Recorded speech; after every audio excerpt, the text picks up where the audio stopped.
Hello good morning मेरे प्यारे दोस्तों, कैसे हो यार सब।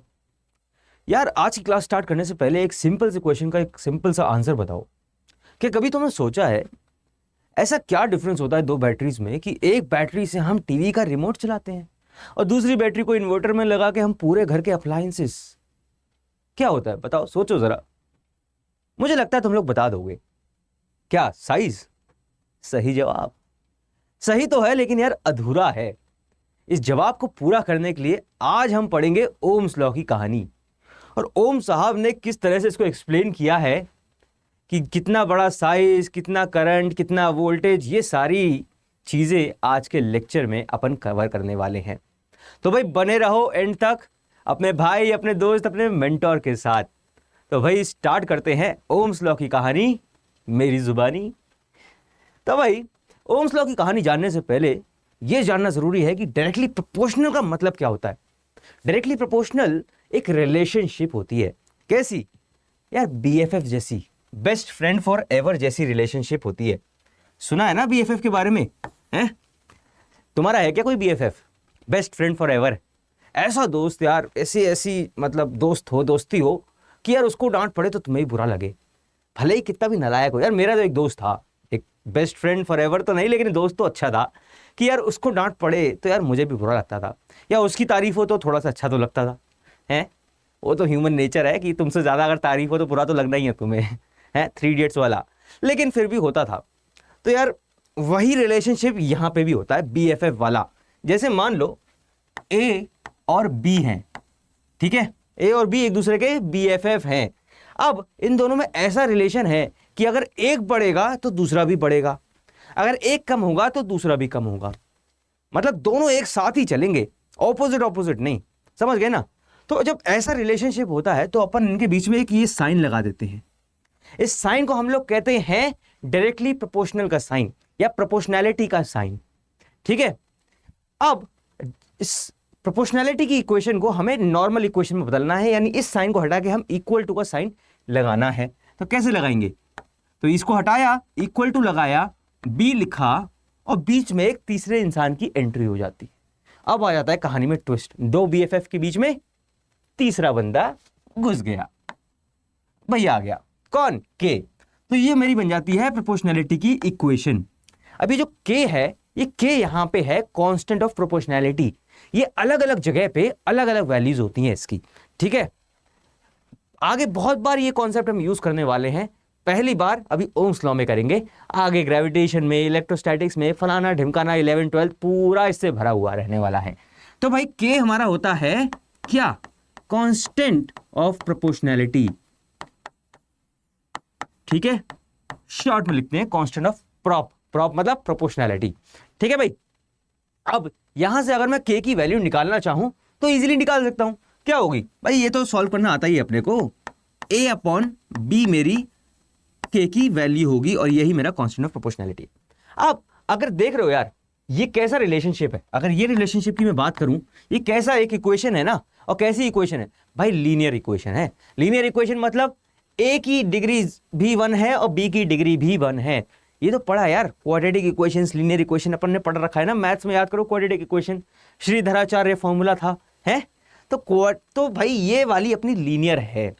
और एक बात याद होगी तुम्हें कि जब भी हम लीनियर इक्वेशन का कर्व बनाते हैं यानी कि ग्राफ ड्रॉ करते हैं, हमेशा ही हमेशा मान लो ये मेरा एक ग्राफ मैंने बनाया, यहां पे मैंने ए रखा और यहां पे मैंने बी रखा। तो ये जो ग्राफ बनेगा ना ए और बी का, क्योंकि ये लीनियर रिलेशनशिप है, ये हमेशा ही हमेशा स्ट्रेट लाइन आएगा। कैसे? Straight line. देख रहे हो? बिल्कुल सीधी कर्व नहीं है यार, ये स्ट्रेट लाइन है। ठीक है? ये हमेशा स्ट्रेट लाइन आता है लीनियर रिलेशनशिप में। वहीं अगर रिलेशनशिप क्वाड्रेटिक होती, जो हम क्वाड्रेटिक में पढ़ चुके हैं, जैसे क्वाड्रेटिक मतलब क्या? जैसे अगर ऐसा होता ए बराबर के टाइम्स बी स्क्वायर, अगर ये इक्वेशन है, ये क्वाड्रेटिक है। ठीक है? और क्वाड्रेटिक में होता है कर्व। समझ गए? ये अपने काम की अभी नहीं है। तो भाई ये समझ गए अपन डायरेक्टली प्रोपोर्शनल का मतलब क्या होता है। जैसे जैसे बी बढ़ेगा वैसे वैसे ए भी बढ़ेगा, जैसे जैसे बी कम होगा वैसे वैसे ए भी कम होगा। समझ गए? ये कहानी होती है भाई डायरेक्टली प्रोपोर्शनल वाली। अब आगे बढ़ते हैं अपने ओम साहब पर। सर ये देख रहे हो, ये कितनी बढ़िया सुंदर सी तस्वीर लगा रखी है, स्केच बना रखा है हमारे जॉर्ज साइमन ओम्स का। ये यार बहुत बड़े एक फिजिसिस्ट थे, और फिजिसिस्ट को तो हमेशा कुछ ना कुछ चुल्ल तो रहती है भाई, कुछ ना कुछ तो करते रहना है। तो इन्होंने एक बार ठान लिया एक दिन कि यार आज मैं पता लगा के रहूंगा कि वोल्टेज और करंट में क्या रिलेशनशिप है, या फिर जो क्वेश्चन मैंने स्टार्ट में तुमसे पूछा कि बैटरी के साइज से उसकी ताकत यानी वो कितना करंट प्रोड्यूस कर सकती है, इसके बीच में क्या रिलेशनशिप है, आज तो ये मैं पता लगा के रहूंगा। और भाई इन्होंने ठान लिया, और फिजिसिस्ट हैं तो क्या करेंगे भाई, सर्किट बनाएंगे। तो सर्किट भी बना दिया भाई। ये सर्किट बहुत काम का है, एनसीईआरटी में ये दिया हुआ डायग्राम है। अगर तुम्हारे एग्जाम में क्वेश्चन आता है सीबीएसई का है क्या कि ओम्स लॉ के बारे में बताओ, तो भाई ये सर्किट बनाना अति आवश्यक है। इसको नोट डाउन कर लो, छाप लो, फोटो खींच लो, कुछ भी कर लो, लेकिन याद रख लो भाई इसको, ठीक है। ये है अपना वेरी वेरी इंपॉर्टेंट, ठीक है। ओके भाई, तो इस सर्किट में देखो समझते हैं और फिर कहानी इसकी देखेंगे। इस सर्किट में क्या दिख रहा है, क्या क्या एलिमेंट्स दिख रहे हैं। सबसे पहले तो यार मुझे एक रेजिस्टेंस यहाँ पे दिख रहा है, ठीक है। तो नंबर 1 पे मुझे एक रेजिस्टेंस दिख रहा है यहाँ पे। और बताओ फटाफट क्या दिख रहा है तुम्हें। मुझे तो रेजिस्टेंस दिखा पहले, तुम्हें क्या दिखा, तुम बताओ और बताओ। भाई ये एक एमीटर दिख रहा है, दिख रहा है तुम्हें, एमीटर दिख रहा है। तो एक एमीटर भी है यार, एमीटर। और बताओ क्या दिख रहा है तुम्हें भाई, और बताओ। भाई एक वोल्ट मीटर भी दिख रहा है, ये मुझे वोल्ट मीटर भी दिख रहा है। Okay sir, volt meter. और बताओ सर, एक की दिख रही है, की दिख रही है, क्लोज्ड की है ना, तो की ही लिख देते हैं सिर्फ। एक की भी दिख रही है। और बताओ भैया, ये दिख रहा है, ये कुछ अजीब सा क्या बना रखा है, ये तो समझ में ही नहीं आ रहा है। ये कैसे डॉटेड डॉटेड लाइंस बना रखी हैं। ये बेसिकली क्या है ना, एक variable battery kind of structure बना रखा है। मतलब देख रहे हो, ये छोटे छोटे छोटे छोटे सेल्स मिला के एक बड़ी सी बैटरी बनाने की कोशिश करी है। और किस तरह से भाई, यहाँ पे डॉटेड लाइंस बनाई हैं, देखो ये डॉटेड लाइंस हैं। और डॉटेड लाइंस का मतलब क्या है, डॉटेड लाइंस का मतलब है कि हमारे हिसाब से जब हम चाहें कितने सेल्स इन्वॉल्व कर लें, कितने इन्वॉल्व ना करें, वो हम पे डिपेंड करता है। अगर मैं सर्किट को इन बाकी सबको हटा के ये वाली डॉटेड लाइन को मान लूं, ये वाली डॉटेड लाइन को पूरा कर लूं, तो भाई मेरा सिर्फ एक ये सेल होगा, यही सर्किट में इन्वॉल्व्ड है। लेट्स से इसका वोल्टेज एक सेल का 2 वोल्ट है, हर किसी का 2 वोल्ट है। तो अब मेरे सर्किट में सिर्फ 2 वोल्ट की बैटरी लगी हुई है। अगर मान लो ये वाली लाइन ना लेकर मैं ये वाली लाइन एक्सेप्ट कर लूं, ठीक है, ये सेकंड वाली, तो भाई 2 वोल्ट्स प्लस 2 वोल्ट्स कितना हो गया, अब मेरे सर्किट में 4 वोल्ट्स की बैटरी लगी है। समझ गए। ऐसे ही एक और ले लूं तो 6, एक और ले लूं तो 8। तो ये काइंड ऑफ स्ट्रक्चर भाई ओम साहब ने बनाया। सर्किट तो नहीं बनाया था उन्होंने, मतलब सर्किट डायग्राम तो नहीं बनाया था, सर्किट बनाया था उन्होंने प्रॉपर, है ना, प्रॉपर सर्किट था। लेकिन अपन सर्किट डायग्राम से इसको अच्छे से समझ लेंगे, ठीक है भाई। तो ये कहानी अपनी आ रही है। ओके सर, अब क्या करा उन्होंने एक्सपेरिमेंट करा। एक्सपेरिमेंट क्या होता है, एक्सपेरिमेंट का मतलब भाई बार बार उन्होंने वैल्यूज जो बैटरी का जो वोल्टेज है वो चेंज करा, और उससे उन्होंने पता लगाया कि भाई करंट की वैल्यू क्या आ रही है सर्किट में। कैसे, अरे भैया ये देख रहे हो एमीटर, एमीटर का काम क्या होता है, एमीटर का काम होता है करंट की वैल्यू बताना। तो भाई उन्होंने वोल्टेज चेंज करते करते करंट की वैल्यू पता लगाई, तो अलग अलग केस में अलग अलग वैल्यू आई। और क्या करा उन्होंने एक ग्राफ प्लॉट कर लिया। उन्होंने एक ग्राफ प्लॉट करा, पहले पॉइंट्स निकाले और उसके बाद एक ग्राफ प्लॉट करा। तो सबसे पहले पॉइंट्स निकाले, यहां पे V और यहां पे I। उन्होंने V चेंज करा, I की वैल्यू लिखी। तो पहले जब 2 वोल्ट्स की बैटरी लगी थी, तो लेट्स से उनका करंट आया कितना, 4 एम्पियर, लेट्स से, ठीक है। फिर जब सेकंड केस में ये वाला लाइन उन्होंने पूरी डायरेक्ट मतलब कनेक्ट कर ली, तो अब 4 वोल्ट्स की बैटरी आ गई। अब आ गई 4 वोल्ट्स की बैटरी। अब 4 वोल्ट्स की बैटरी के साथ उनका करंट आया 8 एम्पियर। देख रहे हो भाई। ओके, तीसरे केस में जब उन्होंने तीसरा सेल भी ले लिया, तो उनकी बैटरी हो गई 6 वोल्ट्स की। 6 वोल्ट्स की बैटरी हो गई। और अब की बार एमीटर ने क्या दिखाया, एमीटर ने दिखाया 6 वोल्ट्स की बैटरी पर कितना भाई, 12 एम्पियर। ओहो हो, ओके। अब जब उन्होंने फाइनली ये वाली लाइन कनेक्ट कर दी, तो 4 सेल्स 2-2 वोल्ट्स के कितने हो गए, 4 × 2 8 वोल्ट्स की बैटरी उनके सर्किट में आ गई, 8 वोल्ट्स की, तो उनके सर्किट में करंट कितना दिखाया एमीटर ने? भाई करंट दिखाया 16 एम्पियर का।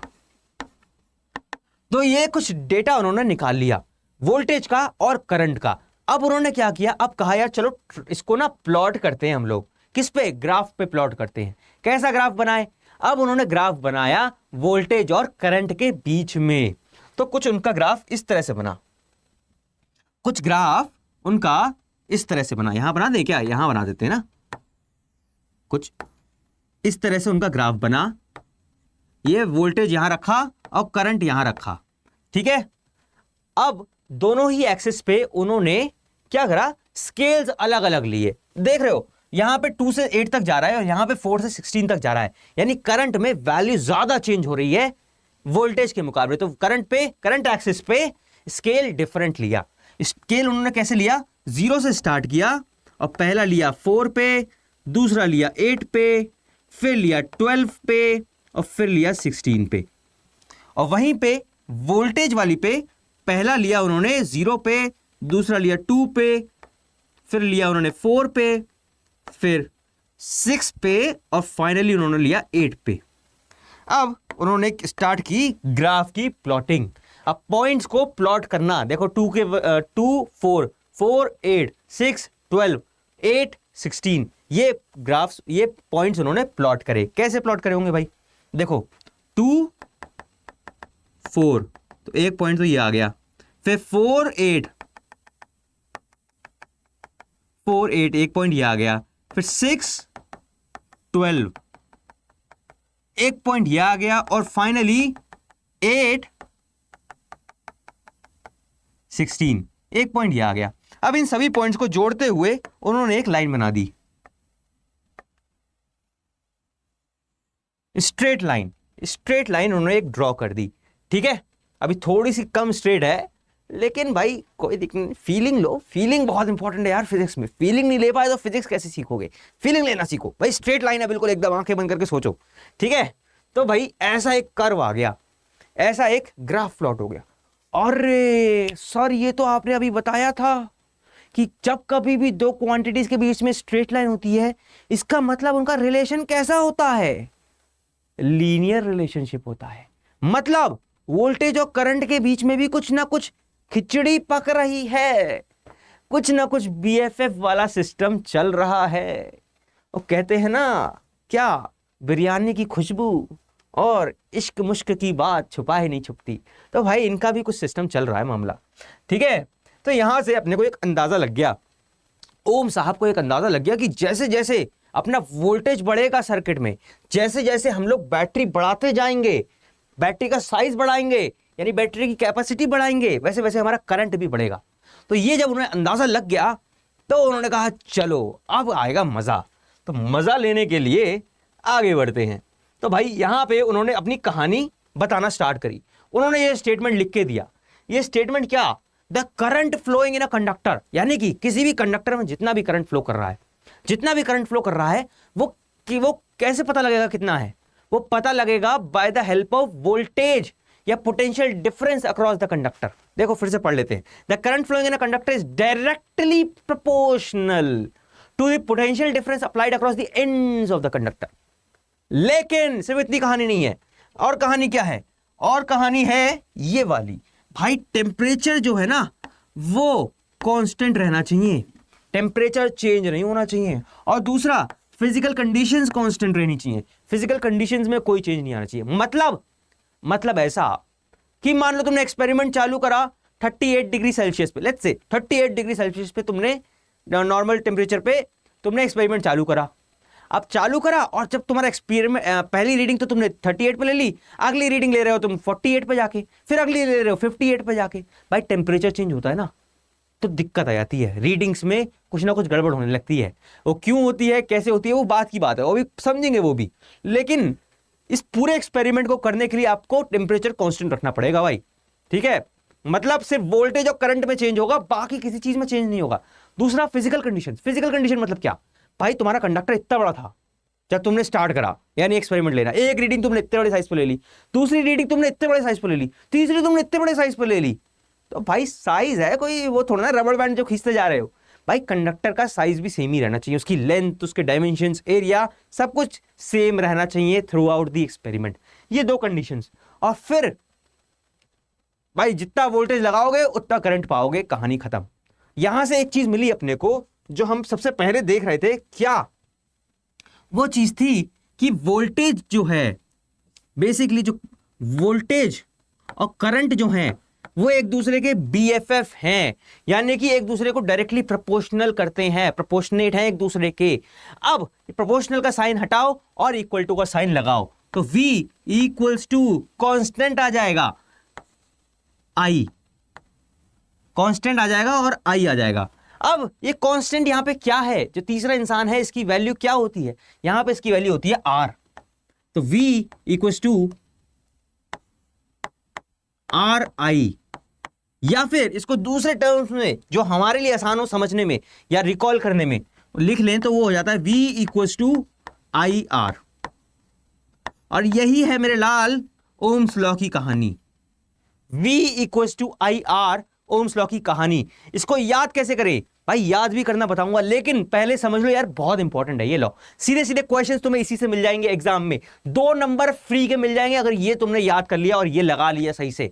भाई बहुत आसान रहने वाला है, और बहुत भर भर के क्वेश्चंस आते हैं ओम्स लॉ में से, ओम्स लॉ के फॉर्मूला से, ओम्स लॉ के ग्राफ से, जो अभी जस्ट देखा और अभी और भी समझेंगे, ठीक है। अब देखो इसको याद कैसे करें यार, याद करने के इसके 2 तरीके हैं भाई। देखो एक तो पहला मैं बताऊंगा तुम्हें सिंपल यार, देखो मैं कौन हूं, तुम्हारा भाई हूं मैं।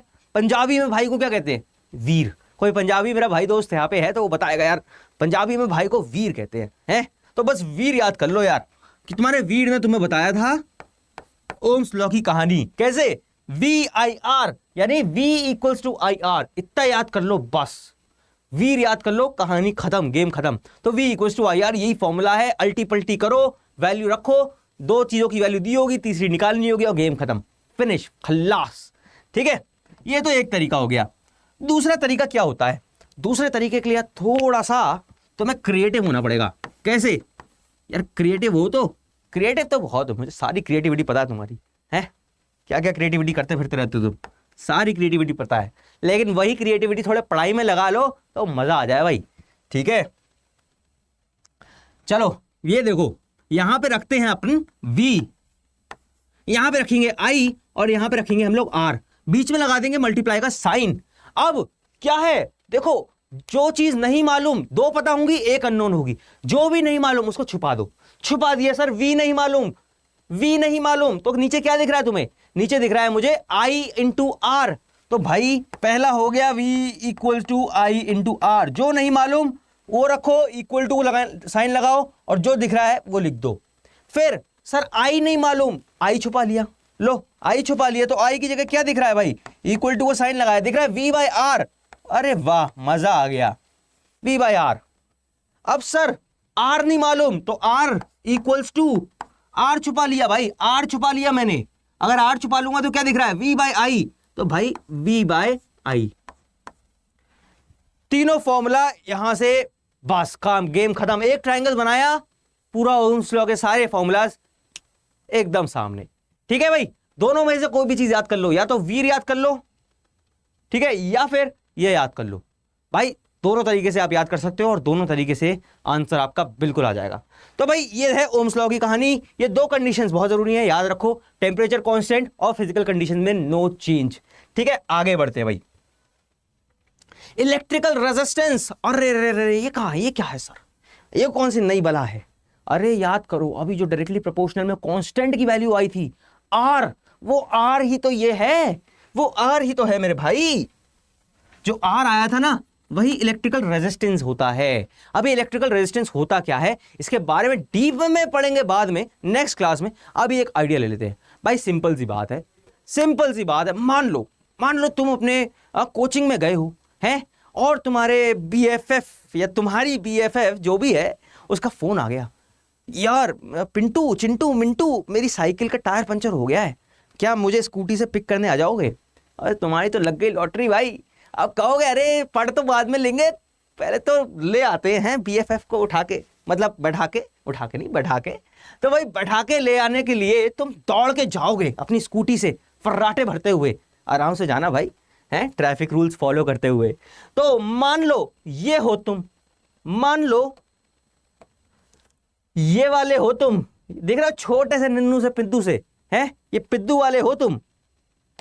अरे ऐसे लिखेंगे, लो अब दिख रहा है क्या अच्छे से, ये वाले हो तुम, और तुम्हें यहां से, ये तुम्हारी कोचिंग है और ये तुम्हारी बीएफएफ का घर। अब तुम्हें यहां से यहां जाना है और रपटाते हुए, मतलब भागते हुए जाना है, क्योंकि कहीं ऑटो पकड़ के आ गई तो सारा गेम खत्म। तो भाई जब भागते हुए जाओगे, रास्ते में देख रहे हो कितना ट्रैफिक है, कितना ट्रैफिक है, ये क्या है, ये मोटे मोटे पत्थर रखे हुए हैं तुम्हारे रास्ते में। वो कहते हैं ना, जब कोई चीज को पाने की कोशिश करो तो पूरा जमाना तुम्हें पत्थर पत्थर डाल देता है तुम्हारे रास्ते में, है तो रुकावटें, तो ये वही रुकावटें हैं। ये रुकावटों को पार करते हुए तुम्हें जाना है, फटाफट से जाना है, लेकिन ये रुकावटें तुम्हें रोकने की कोशिश करेंगी। ये ही तो है तुम्हारे रास्ते का रेजिस्टेंस।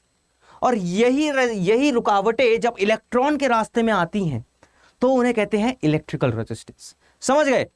जो भी हिंड्रेंस, जो भी ऑब्स्ट्रक्शन इलेक्ट्रॉन के रास्ते में आता है या करंट के रास्ते में आता है, उसको फ्लो करने से रोकता है, उसी को हम कहते हैं इलेक्ट्रिकल रेजिस्टेंस। तो वही कहानी है भाई इलेक्ट्रिकल रेजिस्टेंस की। पढ़ लो एक बार, the opposition to the flow of electric current, right, is represented by R, is known as electrical resistance. भाई आर से रिप्रेजेंट करेंगे हम लोग इलेक्ट्रिकल रेजिस्टेंस को, और ओम्स होता है इसका यूनिट। इसका ऐसा यूनिट क्या होता है? ओम्स। इस सिंबल को कैसे बनाएं? ऐसे बना लो भाई, कोई दिक्कत नहीं है। एक लाइन खींचो, गोला बनाओ, दूसरी लाइन खींचो। इसको बोलते क्या है? इसको बोलेंगे ओमेगा, इसको बोलेंगे ओमेगा। ठीक है, ये कहानी होती है इलेक्ट्रिकल रेजिस्टेंस की। अब इसके आगे होता है कॉन्सेप्ट रेजिस्टिविटी का। रेजिस्टेंस किन चीजों पर डिपेंड करता है, और भी बहुत सारी चीजें, कॉम्बिनेशंस ऑफ रेजिस्टेंस, ये पढ़ेंगे अपन नेक्स्ट क्लास में। आज हम लोग फोकस करेंगे ओम्स लॉ वाली कहानी पर। ठीक है भाई, एक आइडिया लग गया यार, ओम्स लॉ क्या, ये रेजिस्टेंस क्या होता है? क्या होता है भाई, जितनी भी रास्ते में रुकावटें आ रही है ना, उनको पार करके अपने को जाना है, और रास्ते में जो रुकावटें हमें रोकने की कोशिश कर रही हैं, वही है हमारे रास्ते का रेजिस्टेंस, या इलेक्ट्रॉन के रास्ते का इलेक्ट्रिकल रेजिस्टेंस। ठीक है भाई, आगे बढ़ते भाई।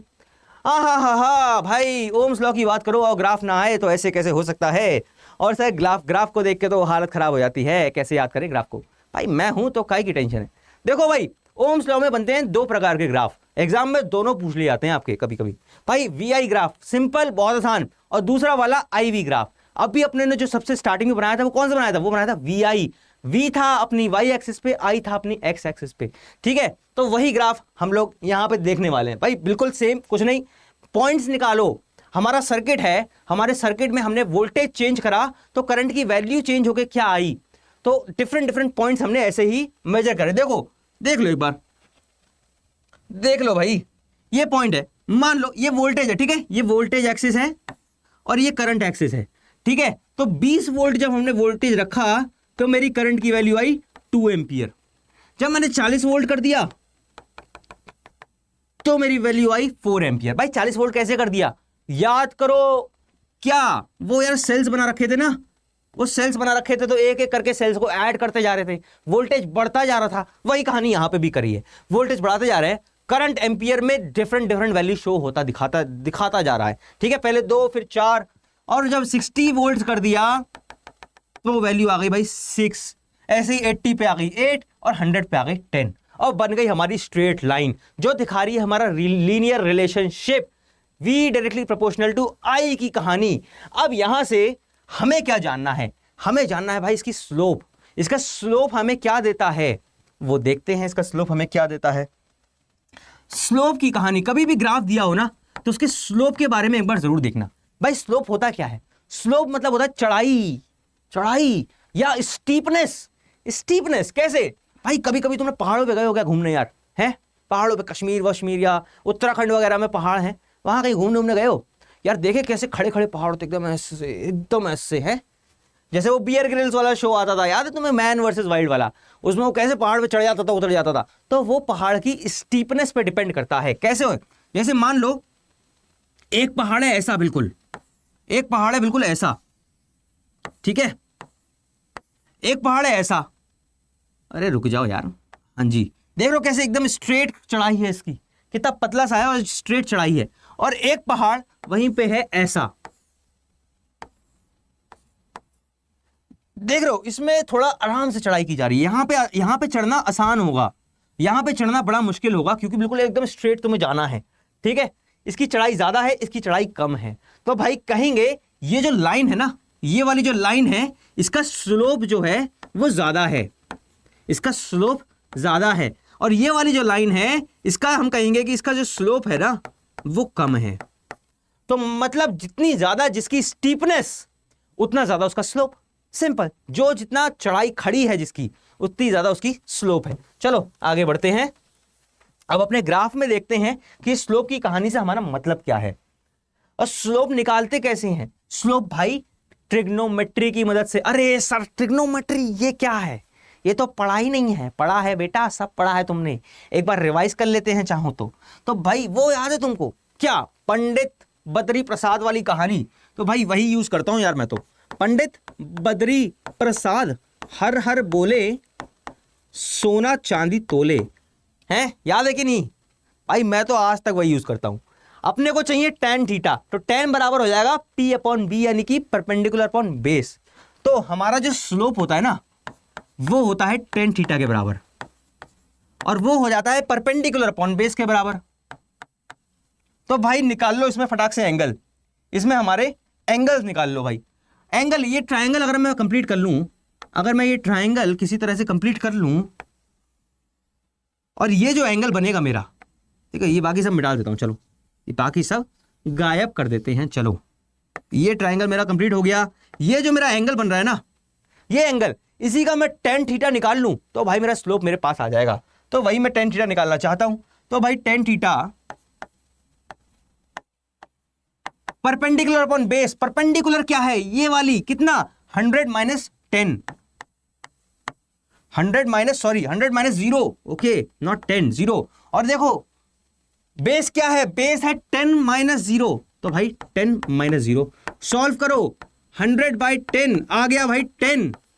यही मेरा tan थीटा, यानी यही मेरा स्लोप।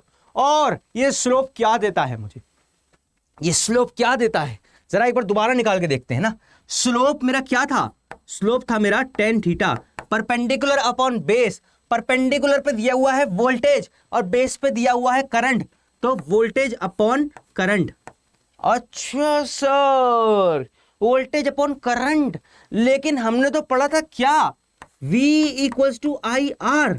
यहां से अगर निकालना चाहें तो ये क्या, वोल्टेज अपॉन करंट मेरा हो जाता है रेजिस्टेंस के बराबर।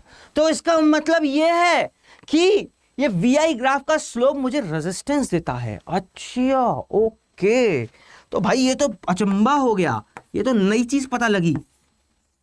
VI ग्राफ का स्लोप तुम्हें रेजिस्टेंस देता है, ये चीज हमें यहां से पता लगी। और याद कैसे करें, कंफ्यूज हो जाएंगे सर, VI का देता है कि IV का देता है। बहुत मुश्किल है, कुछ मुश्किल नहीं है, बहुत आसान है, जब मैं हूं यहां पे तुम्हारी मदद करने को। कैसे भाई, याद की थी एक चीज हमने, याद करो, मतलब याद की थी, याद करो नहीं, एक चीज हमने याद की थी स्टार्टिंग में, क्या, वीर के बारे में, तुम्हारे भाई के बारे में है। वीर मतलब भाई पंजाबी में। तो ये VI ग्राफ जब है ना, तो इसका स्लोप मुझे क्या देगा, इसका स्लोप मुझे रेजिस्टेंस देगा। बस खत्म कहानी, इतनी सी बात, नो बकवास। VI कर्व का स्लोप मुझे रेजिस्टेंस देगा।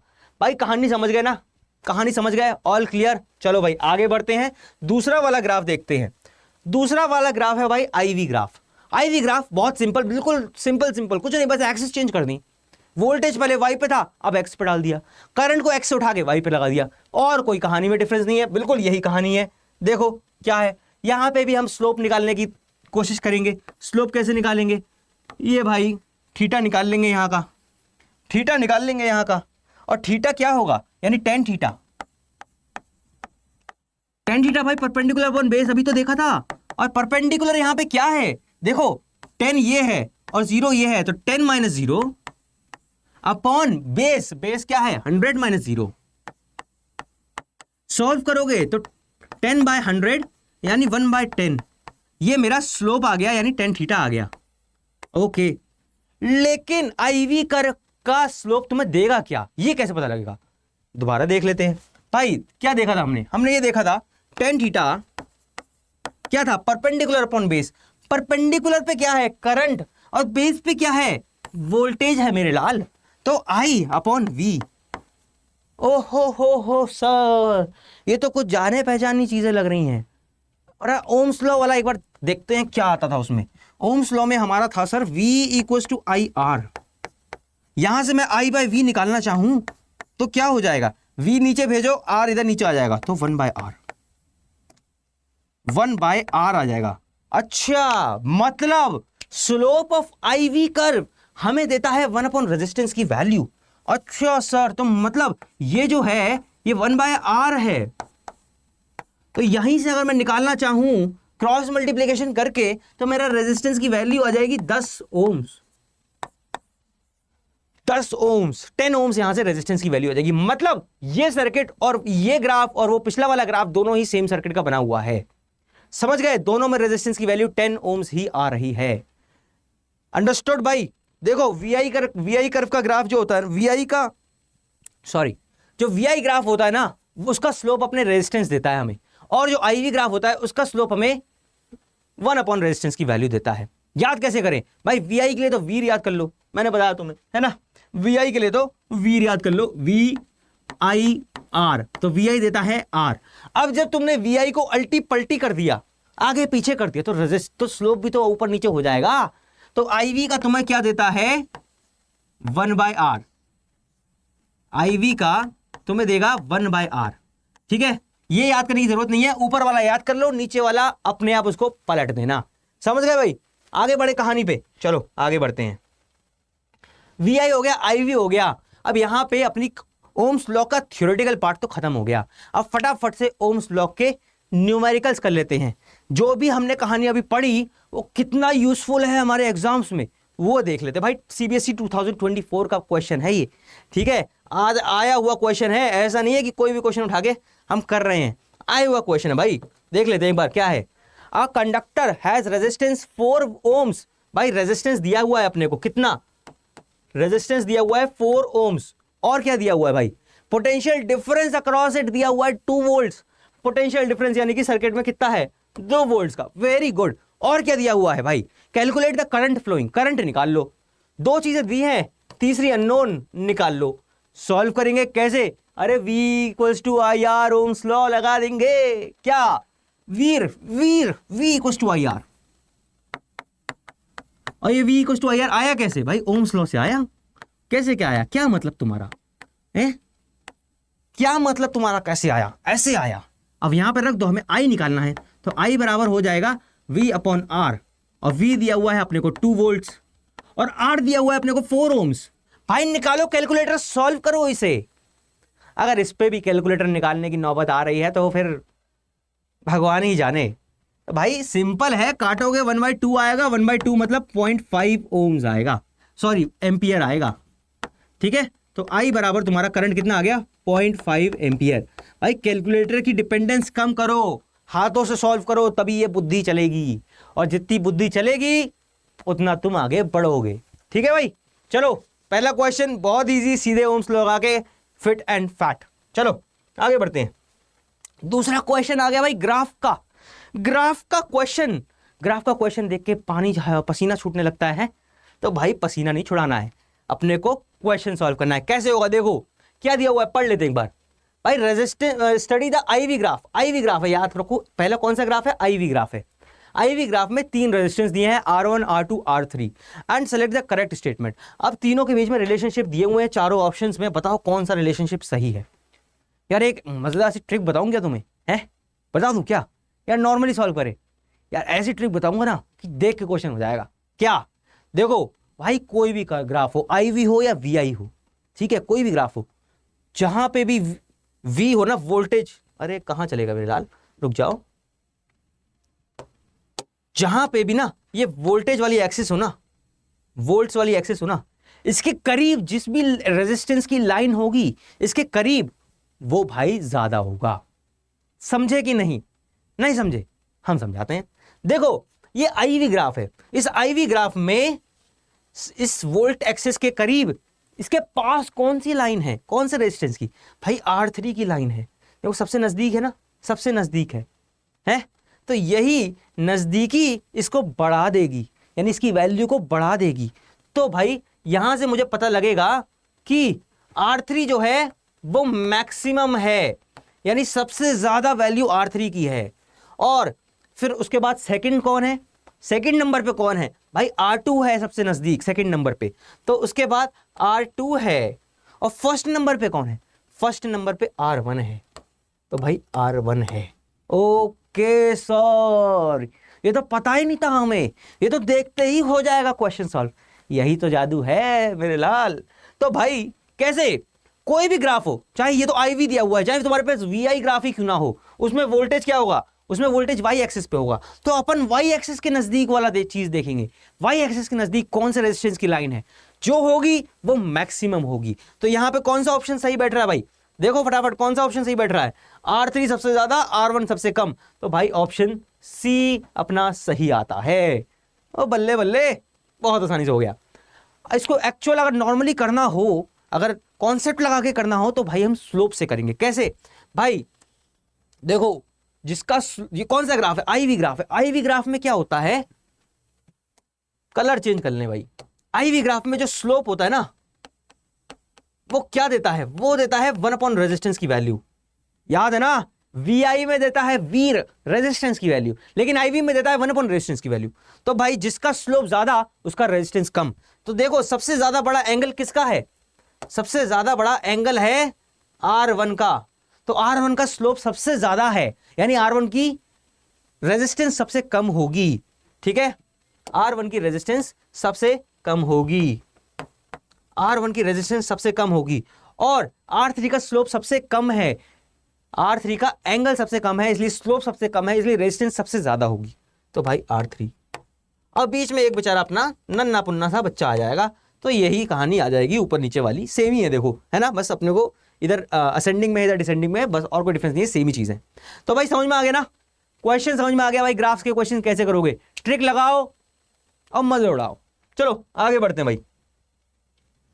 एक और क्वेश्चन है अपने पास, क्या कहता है भाई, एक इलेक्ट्रिक हीटर है, एक इलेक्ट्रिक हीटर है जिससे हाथ तापते ना यार, सर्दियों में ठंड वंड लगती है, अभी अभी तो सर्दियां निकली हैं, तो इलेक्ट्रिक हीटर तो जलाया होगा है। तो इलेक्ट्रिक हीटर में कितना है, ऑपरेट कर रहा है भाई 230 वोल्ट्स पर।